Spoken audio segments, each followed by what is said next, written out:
Hello and welcome. I want to talk in this video about the importance of male self-worth and its connection to work, and how the humanity of males are stripped away in the workplace, and the social controls forced on men to break them down into expendable commodities. On November 19th, 2010, on the west coast of New Zealand, there was a methane explosion in Pike River coal mine. 31 miners found themselves trapped in the mine. 2 got out alive. A second explosion occurred on the 24th of November, and the remaining 29 men were declared to be presumed dead. The bodies of the men, they've never been recovered. In investigations, they revealed a lack of training. They revealed hazardous work conditions, and repeated ongoing reports by miners to management of dangerous conditions in the mine. These warnings, they were routinely ignored, right up to the day of the explosion. And the company, it took shortcuts to meet time constraints, and blatantly ignored health and safety precautions. And the department, whose job it was to ensure Pike River was being compliant, ignored a wealth of evidence that Pike River was a death trap. And 29 men died in that explosion, and you would be hard-pressed to find one person, aside from family members, who could tell you the names of those men. 29 men died, and no one was held criminally liable. I'd paid close attention to people's reactions after the explosion, and the recurring viewpoint expressed by the public time and time again was that these men knew full well the risks, that they should have known better, it's on them. The vitriol and complete lack of regard directed at them was hateful, it was disturbing. The public seemingly trying to separate these men from their humanity, so they could avoid viewing them as actual people. And this is a subtotal of these men's worth in the eyes of society. Now, not only to be ignored, but to be accused and ridiculed in death. And how many men, time and time again in the workplace, willingly accept dangers and health risks we wouldn't expose the majority of animals to? Their self-worth, a passive acceptance to flush their health and basic human rights down the drain. It's often said by men who speak out on male issues that society, that the government, women, that they're perpetrating abuses on men. And yes, these abuses, they're very real. But it's men who are the enablers. A man marching to his death with his pail in his hand. He takes pride in this role. And they're at one with those who exploit them. They take pride in the fact that they're providing for their women and for their children. Taking risks that no woman ever would. And certainly never for a man. So it's a slave's mindset. I deserve this. Women, they're equally complicit. And what we're seeing more and more is women rejecting the notion of feminism, distancing themselves. And a woman may claim to not be a feminist, but if she is a man, or the taxpayer providing for her and for her kids, if she's burdening him and us with the bill, then she's contributing to men's exploitation. What we need is to take traditionalism out back and put a bullet in his head.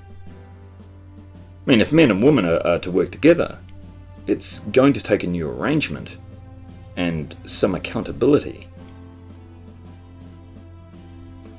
If we look at Japan, where men typically work 14, 16-hour days every day of the week, karoshi, it's the title given to men who literally work themselves to death.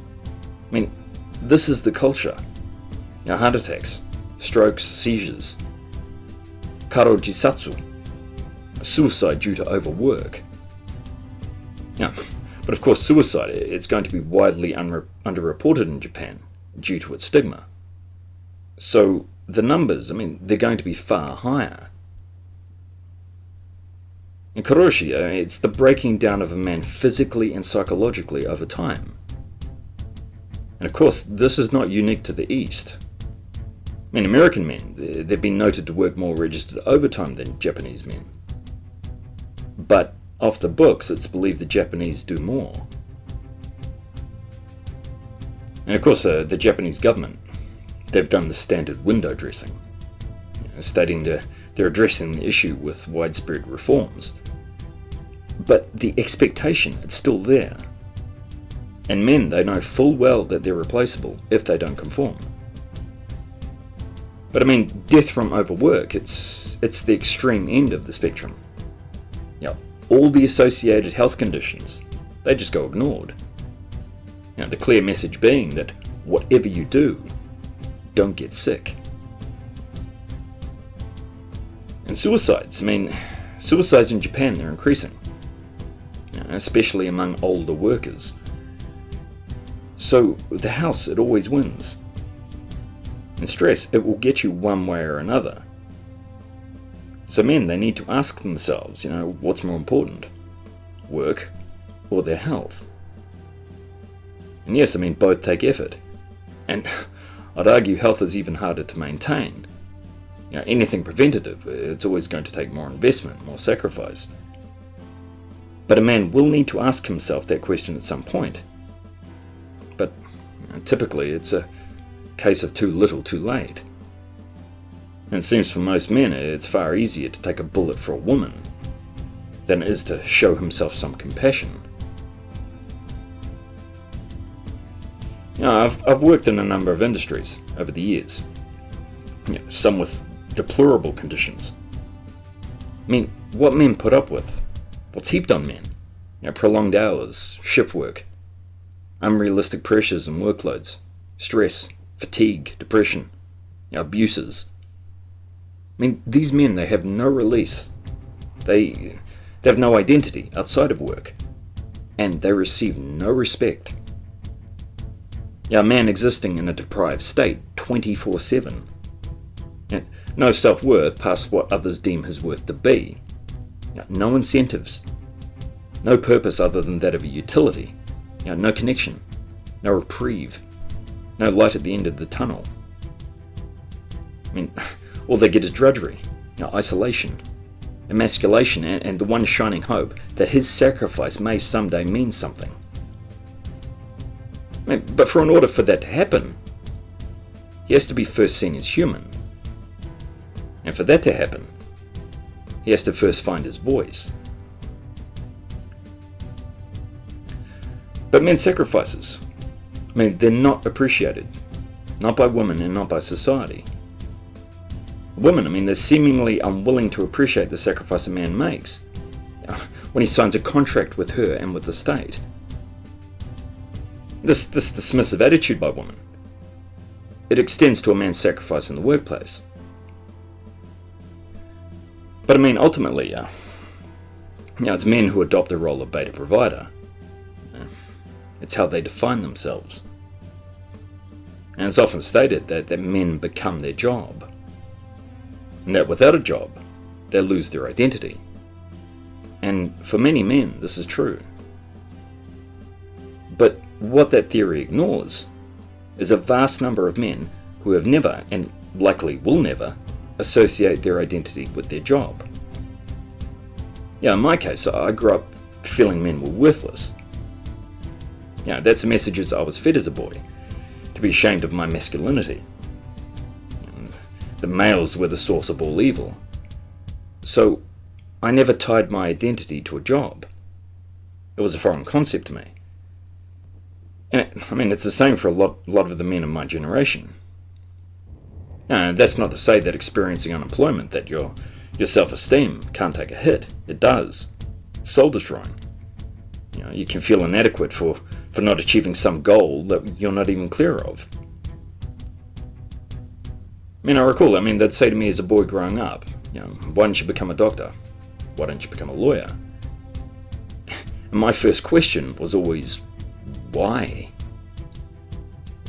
As I didn't feel any degree of self-worth. A lot of young men, they grow up with no ambition. They see their lives as worthless. Because, all they receive from society is hostility. And as a result, they see no point in interacting. So, I don't blame them for retreating. If your world is hostile, then your inner world will be hostile, while you become more and more marginalized as you're painted as a threat, or you're seen as unwanted. You can beat an animal with a stick, and it will either fight back or retreat. But there's only so much fight in the dog. And when you've internalized a dialogue, it's near impossible to see light at the end of the tunnel and feel any degree of self-esteem. And this is a reality for many young men today. And we need to stop pointing the stick and actually reach out to them. Men and boys, they get fed the same message. That without gainful employment, you're a waste of space, you're not viable. So they turn inward, avoiding social contact. They feel a deep sense of shame. We always ask boys, what do you want to be when you grow up? But the question, it should be who, not what. And the common response from people is that men control the government, that men control society. Therefore, men are doing this to other men. But it's just a very pathetic deflection. Society was built on the backs of men. So trying to lay guilt on all males, thereby enabling yourself to avoid seeing men as human beings, is the reason why men are walking away. Men of prime working age, they're suffering unemployment at alarming rates. The economy, it's very sluggish. In technology, it's changing the landscape. And men, they're finding it hard to adapt. But really, corporations, they could cull a significant portion of their employees simply by introducing more automation. And the traditional male worker is being squeezed out by technology. But of course, by the same token, it's this technology that provides women and society with their creature comforts and their safety net. And it's men who maintain this technology. Those who advance society, and in turn, are ultimately the authors of our own fate. But bottom line, men are not disposable.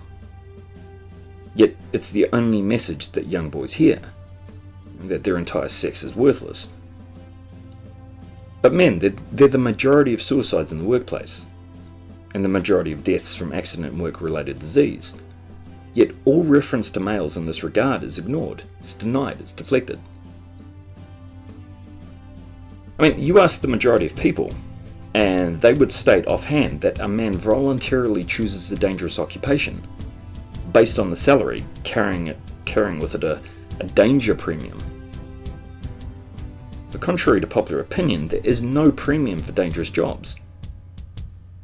Most young men who enter these industries, they don't fully appreciate the risks.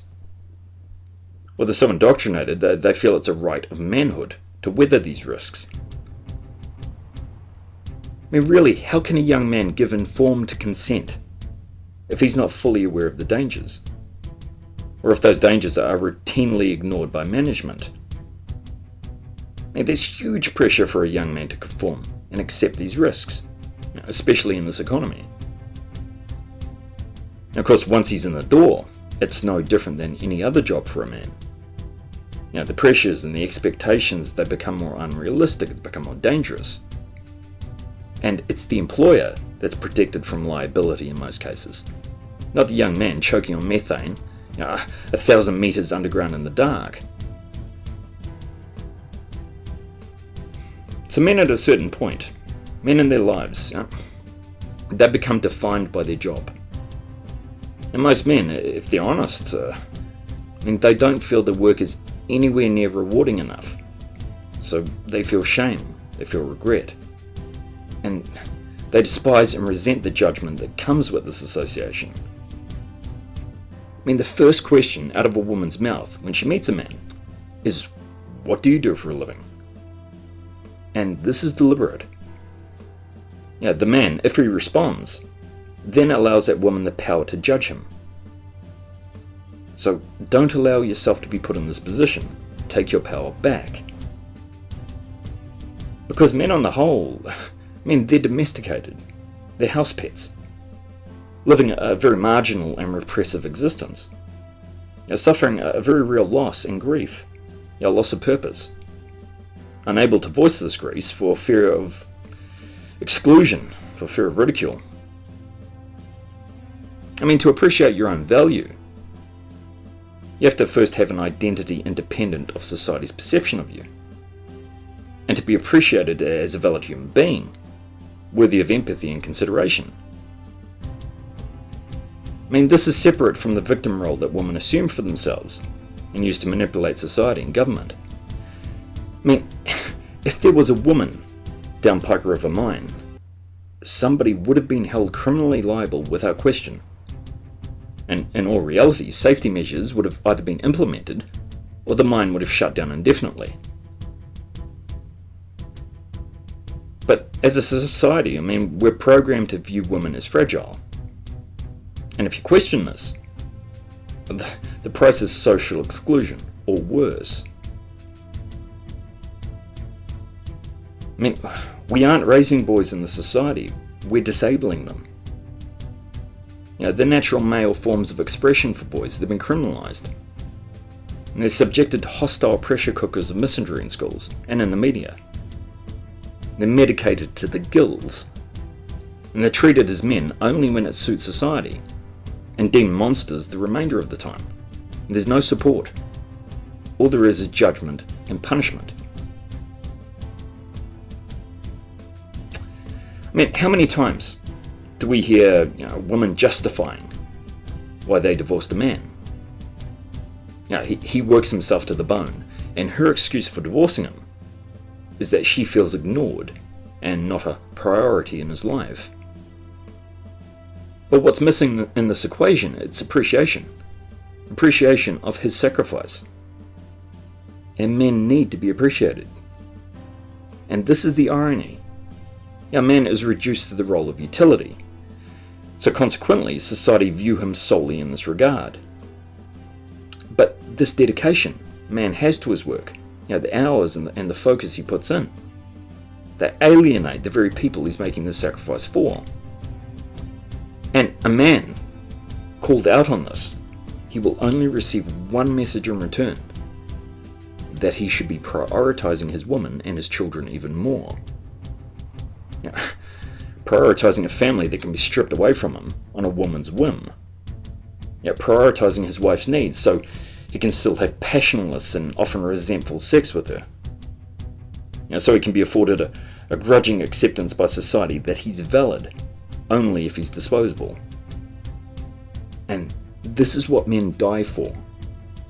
And this is all society feel that men are deserving of. In the words of Johnny Rotten, do you ever feel like you've been cheated? So a man, he needs to start with what is right, rather than what is deemed acceptable.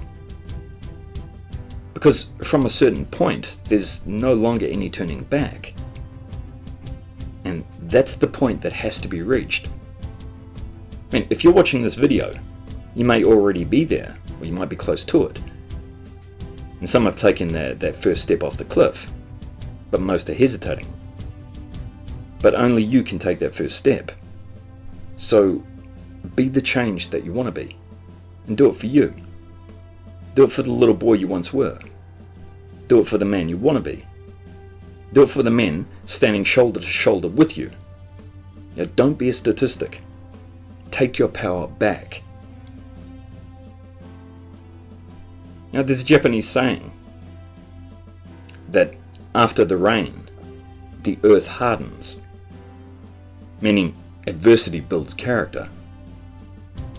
After the storm, things will stand on more solid ground than they did before. Because the only way you can grow and learn is by going through the storm. To get where I want to be, I need to find a way there, or I'll make my own way. There's a poem by Francis Duggan, The Men Who Built This Town, and it reads, "They rest in peace, forever the men that built this town, but their names not on a memorial wall to honour their renown. And not one mention of them when we honour the dead. We glorify monarchs and presidents, but nothing of them said. They built the homes and the factories and sweated for their every pay, but with the long forgotten dead, forever they must lay. And they made this town a better place to live in for us all. Yet their enormous contribution we never do recall. To the men who built this town, tonight my toasting glass I'll raise. And though others of them don't wish to hear, I feel obliged to sing their praise. There ought to be a Dead Workers' Day, to them a debt we owe. Though of their contribution to society, far too few wish to know. The heroic men who built this town, at rest forevermore. They built the factories and the homes. Old Joe, who lived next door, was one of the men who built this town. He died a year ago. A grand old bloke, and one that I felt privileged to know.